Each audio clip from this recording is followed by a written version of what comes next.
हरियापुर गांव के एक कोने में रघुवीर लोहार का एक छोटा सा घर था।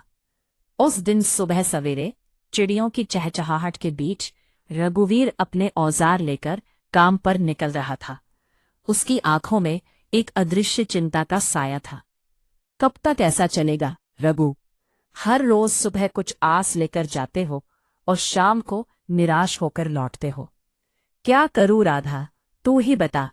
मेरी किस्मत ही फूटी हुई है। रघु की यह बातें मन में गूंजने लगीं जब उसके बेटे रतन की मासूम आंखों में भूख की चमक दिखाई दी। पिताजी, मेरे मन में कई दिनों से अच्छा खाना खाने की इच्छा हो रही है। हमारे घर में दूसरों की तरह पकवान क्यों नहीं बनते? रघुवीर का दिल जैसे किसी ने मसल कर रख दिया हो। वह चुपचाप अपने औजार उठाए और लोहार की दुकान की ओर चल पड़ा। गांव के चौक पर उसकी दुकान खड़ी थी, लेकिन आज वहां एक भी ग्राहक नहीं था। रघुवीर की आंखें आसमान की ओर उठ गईं। हे भगवान, क्या मैंने अपनी तकदीर खुद लिखी थी? उसने सोचते हुए कहा। इसी बीच गांव का मुखिया दुकान पर आया। उसकी मुखिया की मुस्कान ने रघुवीर को और निराशा की ओर धकेल दिया।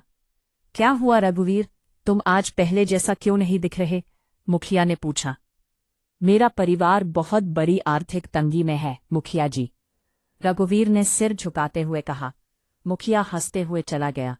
रघुवीर फिर एक बार अपनी निराशा में डूब गया। कैसे अपनी पत्नी राधा और बेटे रतन का सामना करे, जबकि उसकी आंखों में हर दिन एक नई दर्द भरी कहानी होती। शाम को घर लौटते समय उसका चेहरा उदास था।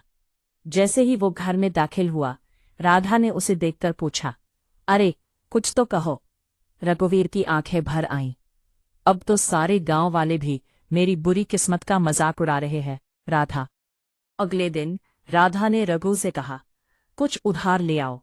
हमारे गांव की दुकान हो सकता है तुम्हें कुछ सामान उधार दे दे। रघुवीर ने मुंह चिढ़ाते हुए कहा, उसके पास पहले का उधार है, मुझे वहां जाने में शर्म आती है। राधा ने उसे दिलासा देते हुए कहा, फिक्र मत करो, भगवान सब ठीक करेगा। रघुवीर सुबह सुबह जंगल की ओर चला गया। वहां उसने एक साधु को पाया जो जमीन पर गिरा हुआ था। मुझे पानी चाहिए, साधु ने कहा। रघुवीर ने तालाब से पानी लाने का वचन दिया। तालाब से पानी निकालते समय धुआं उठा और एक डायन की आकृति बन गई। तेरी हिम्मत कैसे हुई उस तालाब का पानी लेने की? डायन ने कहा। रघुवीर ने